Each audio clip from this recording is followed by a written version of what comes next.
Hello and welcome Rossoneri fans, welcome back to this our AC Milan talk. Of course, today we're going to be discussing everything about AC Milan, from the Serie A to the Champions League to some off-the-pitch activities. We are ready, so let's begin. I'm not alone today discussing and commenting everything about our team. Of course, my partners for this journey, Sheridan Bird, welcome. Hi, Giusy. And Adriano Del Monte, welcome back again. Hello, Giusy. Hello, Sheridan. Great to be back. Of course, we have to say AC Milan are back on track after a beautiful victory in Champions League against Tottenham. Sheridan. So good to be back at the top table in Europe, and not only that, but doing it with a really solid European performance. It was rolling back the years almost, and for the fans, for everyone involved in Milan, it's just so great to be making an impact in the Champions League again. See, we're taking a look now at the round of 16 games that have already been played. The game, of course, between AC Milan and Tottenham, then also Paris Saint-Germain versus Bayern Munich. A surprise there also, but let's keep discussing about the game against Tottenham. Adriano. Always good to have Champions League football back. Big clubs playing, big competition. Of course, Milan know this competition very well. I was there at the match, and guys, I can tell you, the atmosphere inside San Siro for that match was something very, very special. Obviously, Milan haven't been there for a while in the knockout stages of the competition. Love this goal here by Brahim Diaz. Just his willingness to get it over the line. The crowd played their part as well. The celebration was wonderful. And there's something different, Giusy, about European nights at San Siro. Always a special place to play football, always special when it's sold out. But the atmosphere there that I touched on was just something else. And look, Milan now with the advantage, exciting to go to London in a few weeks' time for the return leg, but a nice timely result by Pioli's men. Also, that goal came after a few seconds after the 6th minute. We have to say our men rediscovered, of course, the good times that were lacking since the beginning of 2023. Sheridan. Yeah, we've discussed it on this show often that it's been a tough start to the year for the men's first team, but it's I wouldn't say it all washes away, but a positive performance in the Champions League. Look at this from Teo. Such hunger. He got past two defenders, and as Adriano mentioned, the tenacity of Brahim Diaz to score. Teo was brilliant in creating that goal. A smart new haircut for Teo Hernandez as well. I wonder if Adriano might go down the same path. But just look at the way that Brahim just launches himself at the ball. He was determined to score, and he did it. And it was just, it was, can I say the real Milan? Perhaps it's a bit early to say that, but it felt like a really classic Milan performance in Europe. They were compact, they were clever when they needed to be. Obviously, perhaps a couple more goals would have helped, and Charles de Ketelaere was very unlucky there, as was Chow, who was one of the standout performers, and I know that Adriano really wants to talk about Malik Chow at some point because he was amazing. Top player, wish he would have scored that goal so close there. But look, I think it was a complete performance by this team who, again, we discussed last week the shift in formation. Just another game, another opportunity to build that confidence, and the result was there, but I was really impressed with some of those players you highlighted. Teo Hernandez, really, we saw him back to his best, combining with Leao there on the left. And yes, Malik Chow, a wonderful player coming through. I was very fortunate to speak to him on a few occasions throughout the week. Obviously, these are a few actual images of his last game. Top performance, really top performance, and he continued the good form that we saw against Torino in Serie A at the weekend and brought it to the UEFA Champions League. Incredible. It was his first start in the UEFA Champions League, and to do that on the biggest stage and really play a key role there at the heart of defence, I was really impressed. Of course, we have to say he's a really young and promising defender, but our whole defence was on fire. Also, Simon Kjaer, right? Simon Kjaer kept Harry Kane quiet for most of the match. It was an old-style man marking. It wasn't zonal marking. Simon Kjaer was following Harry Kane everywhere. I think he even went home with him to the Tottenham hotel. That's true. It was so good. And at times it was a bit nasty as well by Simon Kjaer. And in football, if you stay within the rules, but sometimes it helps if you can just be a bit physical, aggressive. And they kept Harry Kane quiet. And if you also Richarlison when he came in. Richarlison as well. No one enjoyed playing against that Milan defence. And with the options when Tomori is fit, Kalulu, fantastic. Chow, Simon Kjaer. It's central defence. defence, there are some really good options for Mr. Pioli. I was particularly impressed with Kier because, of course, the talk was that Tomori could return in place of Kier and come into the lineup. Unfortunately, failed the late fitness test, but there is now depth at the heart of defence. So if Pioli does continue and persist with three at the back, so far so good, I think there's a lot of optimism going forward, and it also unleashes Theo Hernandez on the left to do his best, getting forward and really being an attacking threat as well. So now we're going to listen to the words actually of Coach Pioli, Pierre Kalulu and Malik Chow after the game.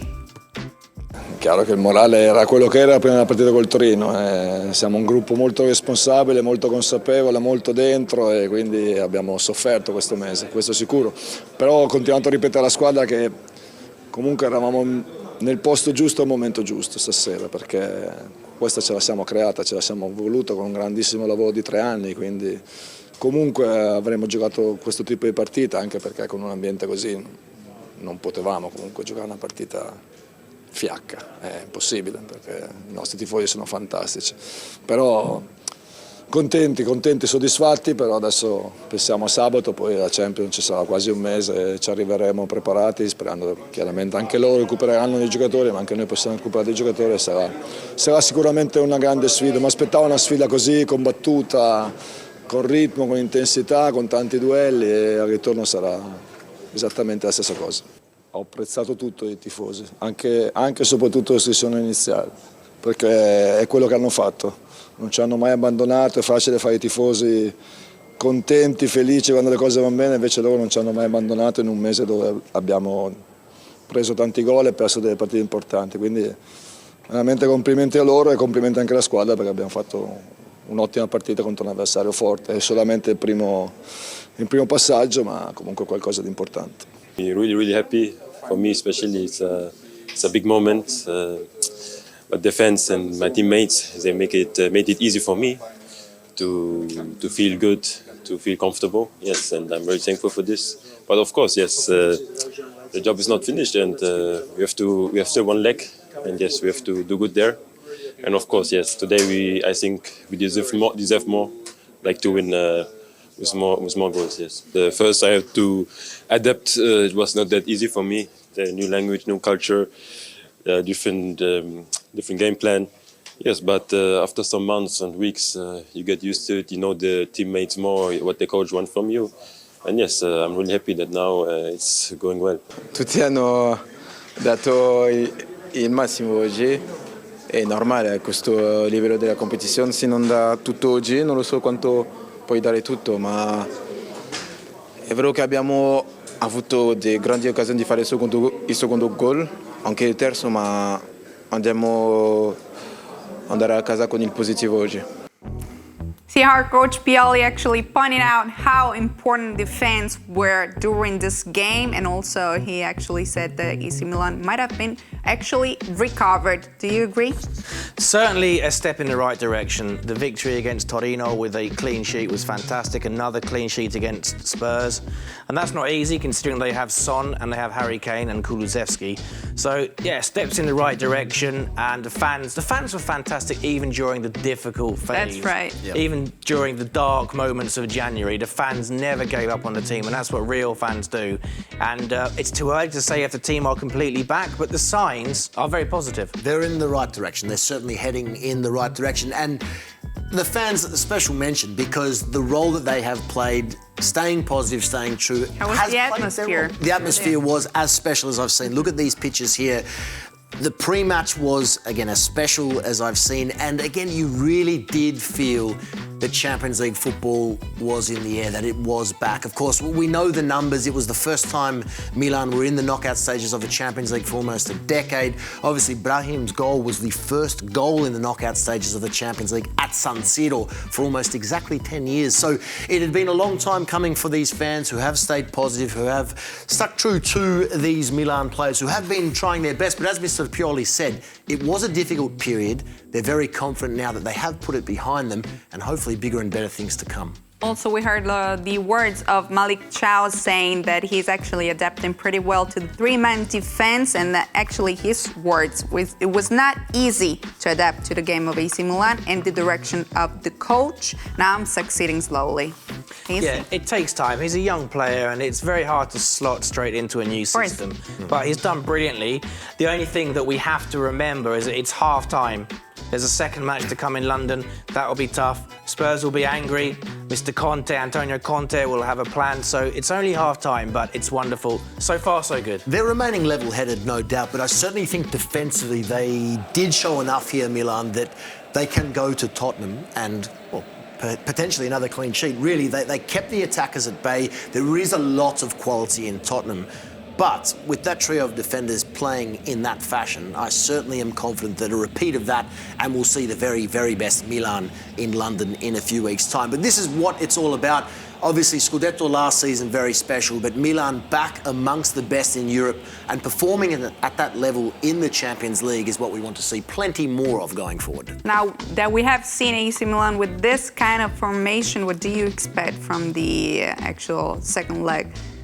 Well, the truth is that the back three or three central defenders is working. Now, I'm not going to sit here and tell Mr. Pioli about tactics because that would be crazy. But he understands that it's working. And as Adriano pointed out, if you have three central defenders who are quick, or two of them in Kalulu and Chow, and if Kier is playing, obviously he has to adjust his style. But three centre-backs gives you security, and that means Theo Hernandez can be the Theo Hernandez that everyone fell in love with a few years ago and was amazing in the Scudetto year. And also, of course, on the right-hand side, if there's Calabria, Salimarcas, they can also get forward and really be an attacking threat. So looking at the second leg, I would expect that perhaps it will be a slightly defensive approach with an eye on counter-attacking football, which we could see a lot of play, particularly through the left, Theo Hernandez, Rafael Leao. And I think certainly 3 weeks from now, there's still a lot of football to be played, opportunity to continue to grow in confidence. And who knows, maybe Milan do go through to the quarterfinals, which would be very exciting. Also, since you mentioned him so many times, Theo is back to his best. I think so. I think he's more of a Brazilian than a French fullback. He just loves to attack. He's like a winger who plays at left back, but when he has a bit more freedom, he's devastating. It was natural that he and Olivier Giroud would be tired after the World Cup. We've spoken about this in every episode so far, that the guys coming back from the World Cup, France's World Cup campaign, there'd be fatigue, it's normal. But hopefully spring is in the air, the players are getting that energy back, the Champions League brings something out, and with that extra protection of the back three, you know, let's hope that Theo can just continue this wonderful form. All right, of course he started the good performances already by taking a little step back to what happened against Turin, because of course AC Milan's week already started in the best of ways, Treden. Yeah, it was so important to get that positive victory or that positive result against Torino. It was back when it looked like nothing would go right for Milan, and so many matches in January just ended in disappointment. But you had to, the comeback had to start somewhere. The positivity had to spring from a moment or a piece of luck. And there was even a chance for Torino, I think, in the 73rd minute, when a header went very close to the goal, but it didn't go in the goal. In January, it would have gone in, but it didn't. And Adriano again was there, so he was able to see this. I was right behind this goal. Right behind this goal. The celebration is what I remember most. I was right in front of this celebration, Olivier Giroud, and he said post-match just how much that meant to him, that goal, and he how gave much it all. He gave it all, and look at the teammates as well, just how thrilled they were. They knew the pressure was on. Yeah. They knew, obviously, coming off the defeat the week before, Salamanca's there, a lot of passion and enthusiasm about it, and they knew how important that result was, particularly when we see the other results in Serie A last weekend. A few of the others battling it out for the top four, dropping points. You'll see very important 3 points, and that's certainly why we saw the performance we saw in the Champions League midweek. And after that goal in particular, did you get to see the team was actually getting braver after that? Absolutely. The confidence comes. When that goal went in, you saw how much it meant to them. Obviously, first half, it was a little difficult to break down a very, very strong Torino team. Obviously, we discussed in last week's show, Sheridan, a lot of respect for Torino and what they've been able to do. I mentioned the stat last weekend, but Torino had scored in all but one of their away matches in Serie A. So the clean sheet, equally as important for the Rossoneri. The goal for Giroud, he continues to perform at top level, both domestically and in the UEFA Champions League, and there is so much to be gained from that 1-0 over Toro. Really necessary goal, but also a really beautiful one, Sheridan, isn't it right? Yeah, when occasionally or often when they're not only important goals from Olivier, they're really wonderful goals. They're goals that you'd put on YouTube and watch over and over again. And the celebration was cathartic, you know, it was a sfogo, as we say here in Italy. It was just releasing the pressure, all the negativity, the miserable moments of January just vanished, and that celebration, it was wild, wasn't it, from Giroud? You could just see that all of the tension, the distress, the annoyance from January is just gone, and that's raw passion, isn't it, Adrian? Look at that, kissing the badge. It was everything you want to see from your club's number 9. Very special, and of course, good ball in. But were you the cameraman here? No, I wasn't the cameraman, but I was very close to that cameraman. And again, you just see how much it means. I know I've just said it, but how much it meant to the group, that pressure just being released, and as a result now, the next good performance came in Europe, and I'm sure we'll see. And Juicy, one last thing, wearing the lucky green shirt. All right, you like it so much. I'm still waiting to have my green third shirt delivered to the studio. When was your birthday again?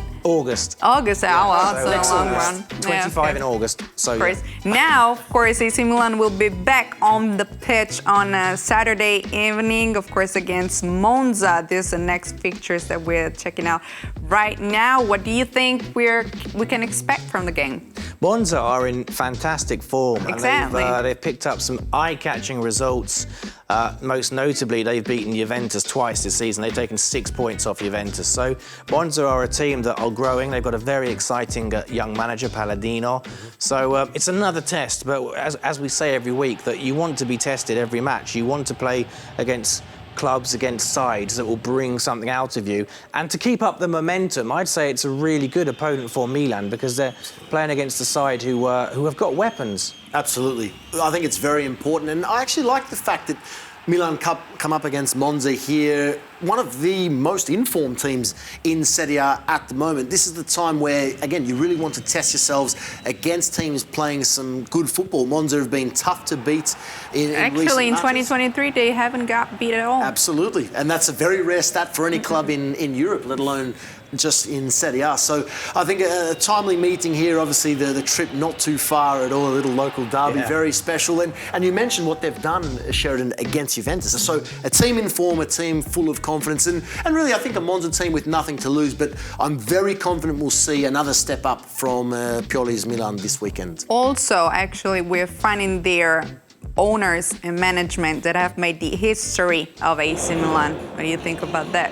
Well, I mean, That's a derby right there. Absolutely. Absolutely. Milan fans know how much success and joy Adriano Galliani and Silvio Berlusconi brought to the club. I think it's fair to say that Mr. Berlusconi will always have a place in the heart of Milan fans, and he always speaks well of Milan. He might be owner of a different club, Monza, but and Galliani, they're working with him, but they have a special place in Milan's heart, and vice versa. Of course, they're etched into history of Milan forever and ever, and it'll be great to see the coming together again between Mr. Berlusconi, Mr. Galliani, and the Rossoneri. Also, we must point out that Palladino also uses a 3-man defense. It's in fashion if it works, you know. It's football often happens in trends. That there's a phase where everyone uses wing backs, everyone uses 2 players in central midfield, and these things come and go. Well, at the moment, it's working for Monza, obviously. The last few matches, it's working for Milan. So if it ain't broke, don't fix it, or whatever the phrase is. That's the phrase. Well said. I don't know. It's difficult. Is there anyone in particular that you fear the most in Monza at the moment? I tell you what, it's their team spirit. You know, I don't really fear one particular player. True. That's what brings them to group. win They don't over really and have over stars. You know, they don't. They have very good players. Against Inter, Juventus, they've won, so they show they can actually win against the big clubs. Yeah, they don't have one. You know, maybe I'm wrong. Pessina's a fantastic player. But I don't really see them as having one superstar that carries a team, and that's often a very healthy way to be. I think the point, they haven't been overly reliant. They do have some bigger names, they haven't been overly reliant on one. Of course, Caprari up top as well. There is some quality, there is a lot of experience in there, but you're right, it's the team unity and spirit that has brought Monza this far, and pushing for a top half position in Serie A, no mean feat for a club just promoted. So AC Milan will be back on pitch on Saturday against Monza, but now let's switch to some very interesting things happening off the pitch. Let's start by talking about the collaboration between AC Milan and Rolling Stones, which started last summer with their concert in San Siro. We're going to be checking out many beautiful images and, of course, also the beautiful collaboration with Off-White, because actually in San Siro there were 3 singers of the Sanremo Musical Festival, which is the most influential festival in Italy. Also, the collaboration with Rolling Stones in particular had a first launch last year and a second capsule collection a few days ago, consisting in 4 main pieces. Sheridan, do you want one of those too? I want all of it, to be honest. It looks fabulous. You would look very good in those. Thank you. I'm the same age as the Rolling Stones, so I would definitely enjoy it. No, it's a really good collection. It's fun as well. And the Rolling Stones played at San Siro in the city last summer, so the connection's there. Sympathy for the Devil is one of their most famous tracks, and the Devil is one of, let's say, one of Milan's nicknames. So it's a natural collaboration. The gear looks really good, and it's just more stuff that I'd like to have. If they can send stuff to the studio, we can maybe model it next week, if that's possible. I'd definitely love to see you model that. It is a great collaboration, plenty happening at this club, on and off the pitch. Of course, we have to say that it's really, really good for AC Milan to have a collaboration with such a prestigious brand that is also not really close to soccer. So, Of course, a club like Milan, who wouldn't want to collaborate? So it is great to see, and most importantly, very fashionable. It looks very, very good, and I'm not joking. I would love to see you wearing one of those. Well, you know, let's see if we can get some of the gear in next week, and maybe have a little fashion show. AC Milan Talk fashion show. Let's do it. of course, AC Milan has a beautiful relationship also with fashion and entertainment off the pitch. We were mentioning how 3 singers from the Sanremo Festival were at San Siro in the last game against Tottenham. See here, they're actually showing off also a little, jacket, off-white jacket. And this is Lazza in particular. He came second actually at the Sanremo Festival. Also San Giovanni was there, and they were showing off, and they were right doing it. I've enjoyed the players wearing those outfits as well. Obviously, look good, play good, and that's certainly going to be the case in that wear. But look at Tonali here in that jacket. He looks cool, doesn't he? Very, very cool. I don't think I would look as cool as them. I have to say, I don't think I would wear it as well. I think you would. I think you would too. Well, the other great thing about having Lazza and Mr. Rain and the younger generation, it's nice to sort of have a Rolling Stones is the old school of rock, and also you've got the young trappers and the Italian rap artists. So it's a nice it's connecting mixture. the generations. It's a very, very nice mixture indeed. Exactly. See our players also rocking it on the pitch. But of course, everyone can wear it and look really stylish in it. Actually, how would you say it in British? Splendid. Splendid. Splendid, yes. That's right. Of course, this is also the winter jacket that we're checking out right Splendid now. collection, it really is. It's a splendid collection. But I just think it looks so much better on the players because they are athletes. And look at Teo there, it looks wrapped up nice. They rock and warm. everything they wear. They do. And now that we've been talking also about the off-the-pitch activities, we're switching to the AC Milan world of our women. The girls returned to victorious way against Pomigliano. Sheridan. It was a good result. It was a tough game because Pomigliano are quite an awkward customer. They didn't make it easy for Milan. But, winning by 1 goal or 3 goals, nothing changes. It's 3 points. And it was that lady again, Martina Piemonte, licensed to kill, who did the business.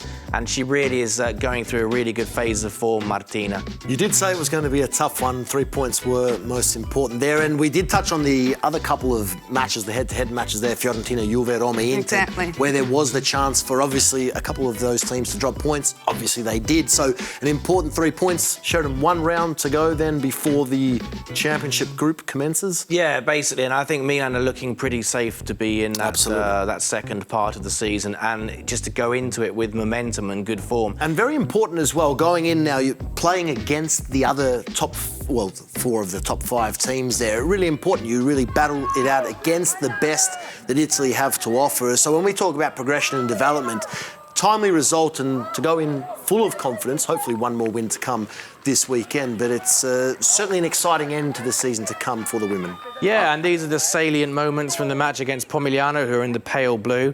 And it was basically all Milan. The Rossonere dominated, but yeah, it took a while to put the ball into the net. This is a chance for Berga, the captain. I know you're a fan, Giusy, of Valentina Bergamaschi. Of course. The camera zoomed on Martina Piemonte, but trust me, it was Berga there flying in, just couldn't keep the header down. But there were a catalogue of chances for Milan to take the lead against Pomigliano, who were under siege, and it just wasn't going in. But eventually, as we'll see shortly in these highlights, it did go in. It wasn't the most beautiful goal that any Milan player has scored, but that doesn't matter because it had its own beauty because it brought the 3 points. And another goal playing in great form, but obviously rewarded with a call up to the national team as well. Obviously, national team duty at the moment, so good reward for effort. There's the goal. Losing count of how many goals it's been recently, Sheridan, but on fire she is, Piemonte, and doing very, very well. And another goal, hopefully a few more to come for the national team, and then return to the club and finish off strongly the second half of the season. Yeah, this is the goal that won the match. It won't be on an all-time best Milan goals, but it still sealed the victory. Of course, we have to say that this is the second consecutive win, 4 out of 5 actual wins in the league, and also reaching the semi-finals of Coppa Italia. If you take away the defeat in the derby, which was, irritating, it's actually been a really good 2023 for Mr. Gans's young ladies, and some of the new signings, particularly Aniek Nowen, the Dutch defender. She has been brilliant. She's slotted straight in perfectly. She brings the ball out from defence. She's a very elegant player with good feet, the number 5, Nowen, who we've spoken to on this show. So, it's looking bright for Milan, and rather similar to Malik Chow, an exciting young central defender slotting in perfectly. The same with Nowen. That's another goal from Martina Piemonte. I called that her Harry Kane goal because it was very reminiscent of the Spurs captain and from outside the area. And exciting times for Milan women, Giusy. Exactly. Also, since you mentioned that next weekend there will be the international break, so we're going to see a graphic with all of our women that will be actually summoned. See Valentina Bergamaschi and Berga. She's Berga to us, and of course the Rossonere around the world. So what do you think about it?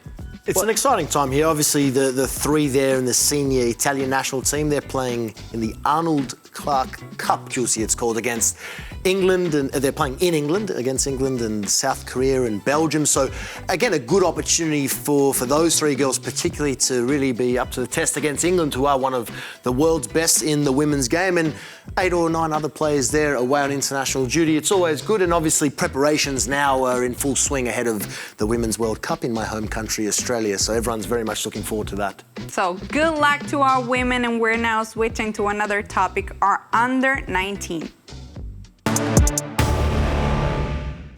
And we are starting from the draw against Sampdoria 1-1. Sheridan. Yeah, frustrating match, but it was important to get some points, to get something for the to take back to the league table, because it hasn't been a great phase for the Primavera. We know that the talent is there. We also know that. Got some great attackers, but the league table, well, let's be honest, it isn't great reading. But, hopefully the team can find some form, and there are big European engagements on the horizon as well. Of course, we have to say that it was a difficult time for AC Milan under 19, and this draw at least, takes us a few steps ahead. What do you think about it, Adri? Well, obviously, we spoke about it last week, but progression and development always the key. They did go behind here and then come back to get a point, which I suppose is important for confidence going into some bigger matches you touched on, Sheridan. The interesting thing that I see, how do they balance the focus of trying to improve in the domestic side of things with an eye on Europe? Because obviously Europe is a massive opportunity, massive platform for these players to continue to grow and compete against the very best, and obviously an interesting tie to come in Europe. Yeah. Also, we checked a beautiful goal. Chaka Traore, yeah, Exactly. back from injury with a really good... He was on as a substitute. He came on and made an instant impact to Chaka Traore with a fabulous free kick, which is a boost with the European match. Of course. The European ties Wonderful coming free back kick. Yeah, brilliant, really good. And it got Milan back into the game, and it just showed his quality. And Milan have missed him; he's been injured, so it's good to have him back doing things like that. Also, the next game that will be the one against Cesena. The last game against them ended in a 5-1 result. Yeah, I mean, it's just need to keep the momentum going after that draw against Sampdoria. The team just have to keep working hard. There are lots of players at Mr. Abate's disposal, so he can rotate it, he can change things around, freshen it up. So it will be interesting to see if the team can respond and just start putting some victories together, which is very, very... is very much something that's required. Hopefully plenty of goals as well. Another game, another opportunity, another 90 minutes to put their best foot forward. Also, we can check out the schedule of the Youth League after the draw. Actually, the boys of Abate will actually get to play at home. So let's see if the graphics is here for us to take a look at it. See AC Milan's next game in the round of 16 draw. Sheridan. Well, I mean, they might not be as famous as other teams, Ruliv, but they're all teams that have to be respected because they've reached this stage of the UEFA Youth League. So there won't be any relaxing. You might sort of think that there are other more glamorous names in that fixture list, but they're all impressive young teams. So Mr. Abate, I'm sure, will prepare them, and hopefully the attack can explode into life. And hopefully Italy's only representative does very well. There are big clubs still in the competition, and for me, I look at this for the youngsters as really an opportunity to play against Europe's best. So it can only be a positive, and we'll see how they go. The match not too far away. All right, so we've been commenting everything about AC Milan. We'll be meeting next week, and of course, Sheridan Bird will be again with me. Bye, Sheridan. Thank you. Bye, Giusy. Bye, Adriano. And ciao, Adriano. And of course, we have to organize and buy some jackets from The fashion show. Sheridan. Of course. Off-White, I'm very Rolling hopeful. Stones. Oh, actually, the green shirt. I think you will like it better. I'm ready. You can be in green. I'm happy to be in a Rolling Stones. But Juicy, a pleasure as always. Thanks for tuning in. So this is how we're closing this AC Milan talk. We've been discussing everything about the red and black world. Thank again Sheridan Bird for being with me. My pleasure. Thank you, Giusy. Thank you, Adriano. And thank you, Adriano Del Monte. Thank you, Juicy. Always a pleasure. So thank you for following us on our AC Milan talk. We'll see you next week. Ciao.